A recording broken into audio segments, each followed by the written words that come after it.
حكاية فيلم النهاردة غريبة شوية، لا غريبة شويتين تلاتة الحقيقة. تخيل كده طفل لسه مولود، مجرد ما الدكتور يشوفه هو والممرضات يموتوا فجأة بالسكتة القلبية، والموضوع ما وقفش لحد هنا، ده فضل مستمر لحد ما كبر كمان. لو عاوزين تعرفوا الحكاية من البداية للنهاية اتفرجوا على الملخص ده للآخر. بيبدأ فيلمنا بواحدة بتولد، وده الطبيعي لأي واحدة حامل، بس اللي حصل بعد الولادة هو اللي مش طبيعي. ده الدكتور بالممرضات ماتوا، احي على ده عيل فقر. المهم الطفل ده اسمه ماكس، واللي بنشوفه دلوقتي لما كبر وهو قاعد في عيادة دكتور نفساني عشان يحكي له مشكلته، وهي ان اي حد يشوفه يموت على طول. فالدكتور استغرب وقال له يا راجل هو الكلام ده معقول؟ فقال له ماكس ايوه، وعشان كده ماما وبابا رابطين وشي بشاش وملبسيني نضاره شمس عشان محدش يشوفني يموت، وان هما الناس الوحيده اللي لما بيشوفوني مش بيحصل لهم حاجه، ولحد دلوقتي مش عارفين ايه السبب اللي خلاهم ما يتاثروش لما يشوفوني. وقال للدكتور ان بعد وقت قليل من ولادتي اهلي خدوني وراحوا بلد تاني عشان القصه بتاعتي بدات تتعرف، وقال له كمان انه حزين بسبب انه وحيد ومالوش اصدقاء، لان اي حد بيحاول يتعرف عليه بيخاف منه بسبب الشاش اللي لفه على وشه.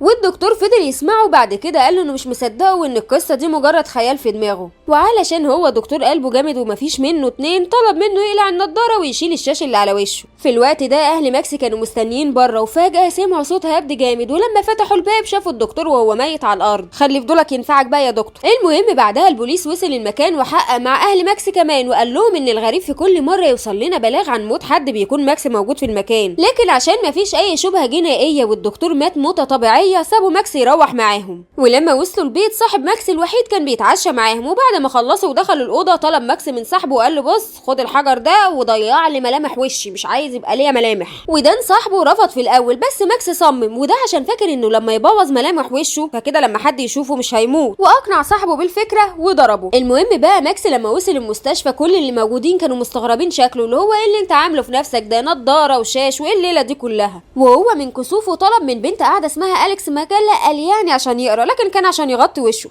والبنت وافقت واديتها له، بس كانت برضه مستغرباه. ولما جه الدور عليه ودخل الكشف كان اخر كشف في حياه الدكتور، عشان طبعا عارفين مصيره ايه. المهم الموضوع عدى كالعاده، وماكس اول ما روح الباب خبط، فتح ولقى صاحبه دان بيقول له احنا النهارده خارجين مع بعض. واستغرب ماكس وقال له احنا؟ هو انت تعرف حد تاني غيري؟ قال له ما تتكلمش كتير، لما تيجي هتعرف. ولما وصلوا المكان كان في بنت مستنياهم اسمها اريكا. وبعد الاكل دان بيستاذن عشان يدخل الحمام، وماكس بيكون مكسوف عشان هو اول مره يتقابل مع بنت. بعدها بيديها منديل مكتوب عليه اسمها، وهي خدته وشكرته. لكن فجاه صاحب اريكا وصل ومسك ماكس تنمر وتريقه، وفضل ينفخ الدخان في وشه ويتريق ويقول له هو الدخان ده ممكن يوقع لك الشاش. وماكس طبعا كان متضايق لكن ما اتكلمش، وده طبعا عصب الولد اكتر، ومن غير ما يفكر قام وضربه، وده اللي خلى ماكس قام ومشي وقرر انه لازم ينتحر عشان يخلص من اللي هو فيه. وقام واخد بعضه ورايح واقف عند جسر وقرر انه ينط، وفجاه جات له بنت، وبالصدفه هي نفس البنت اللي شافها في المستشفى وخد منها المجله، اللي هي اسمها اليكس دي، فاكرينها؟ المهم لما سالته وانت بتعمل ايه، قال لها سلامه النظر، شايفه ايه؟ هنتحر. فقالت له ان المسافه قصيره وانه بالكتير لو نط ايده هتتكسر، وكان معاها كيس ملبس رمته في الميه، وهو اقتنع بالكلام وراح معاها دار مسنين، والمكان ده اليكس بتحب تزوره كل فتره. وبعد ما خدوا قعدتهم واتبسطوا اليكس وصلته لحد البيت عشان خافت عليه لحسن يفكر ينتحر تاني. ولما وصلوا قبل ما يدخل طلب منها يخرجوا بكره، لكن هي رفضت وقالت له مش هينفع.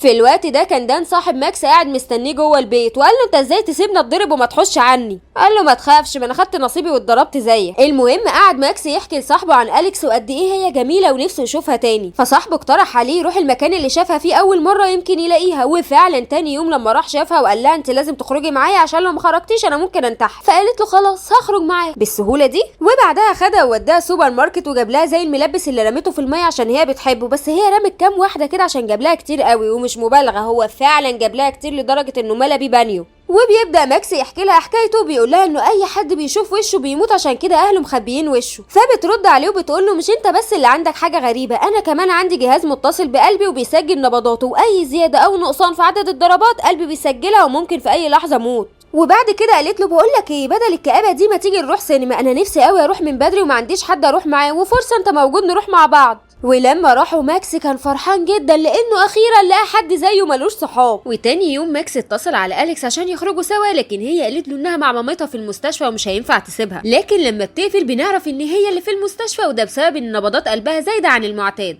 وبعدها مامة ماكس بتطلب منه يطلع شجرة الكريسماس القديمة بره البيت، ولما طلعها كان في واحدة قاعدة بتشرب سيجارة ورمتها من غير ما تبص وراها، واول ما رمتها الشجرة ولعت، وخرج ماكس وصاحبه يحاولوا يطفوها لكن ايد ماكس اتحرقت وراح المستشفى، وشاف أليكس هناك مع مامتها بس طريقتها معاه كانت متغيرة. ولما بيقابلها تاني يوم بيسألها هي اتعاملت معاه كده ليه، قالت له ان مامتها منبهة عليها ما تتعاملش مع اي حد غريب، وانها كدبت عليها وقالت لها انها اتعرفت عليك في دار مسنين. وبعدها راحوا دار المسنين، بس أليكس كانت حزينة جدا عشان في هناك ست كبيرة في السن تعبانة وبتتعذب وهي بتحبها قوي، فطلبت من ماكس طلب غريب قوي انه يدخل لها ويوريها وشه عشان تموت وترتاح، لكن هو رفض في الاول، ولما اتحايلت عليه وافق وفعلا دخل لها وشال الشاش، ولما شافته ماتت. وعلى بالليل دان راح حفله تنكريه مع واحده واخدها من واحد اسمه كرينج، واليكس وماكس راحوا نفس الحفله، واليكس كانت مدياله ماسكه على شكل كلب يلبسه وهي لبست لبس خدامه. ولما ماكس بيسالها انت خدتي العلاج بتضحك وتقول له اه، واصلا مرضها ملهوش علاج هي ماشيه بالمسكنات.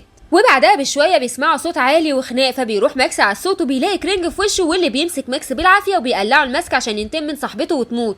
وبعدها البوليس بيقبض عليه لكن مش بيوصلوا معاه لحاجه، فبيسيبوه يمشي كالعاده. وبعد ما خرج عرف ان أليكس تعبانه وفي المستشفى، ولما راح لها طلبت منه يعمل معاها زي ما عمل مع الست العجوزه ويريحها من عذابها، لكن هو بيزعق لها وبيقول لها مش كل شويه تعب تختار الموت، وبيسيبها وبيمشي وبيرجع البيت وبيمسك الحجر وبيفضل يضرب نفسه عشان يشوه وشه، لكن باباه ومامته بيدخلوا عليه وبيمنعوه. وتاني يوم بيروح له دان وبيقول له انت لازم تكون جنب أليكس عشان حالتها بتسوء يوم عن يوم، وما ينفعش تكون انت بالذات ما تكونش جنبها. فبيروح لها ماكس ومعاه طاره متطرز عليها وبيديها لها، بس لما بيشوف انها تعبانه جدا وحالتها استحاله تتحسن فبيقول لها انه هينفذ لها اللي هي عايزاه، وفعلا بينام جنبها وبيشيل الشاش من على وشه. لكن الغريب ان أليكس لما شافته ما ماتتش وكانت بتضحك، وكده تبقى هي تالت واحده ما يحصل لهاش حاجه لما بتشوف وش ماكس. وبعد مرور كام يوم أليكس حالتها اتدهورت اكتر، وماكس كان قاعد قصادها وحاولت تنادي عليه لكن ما قدرتش، وبعدها بتحلم ان هي في الجنه ومعاها ماكس ومامتها وكانت مبسوطه قوي، وبعدها بتموت من كتر التعب.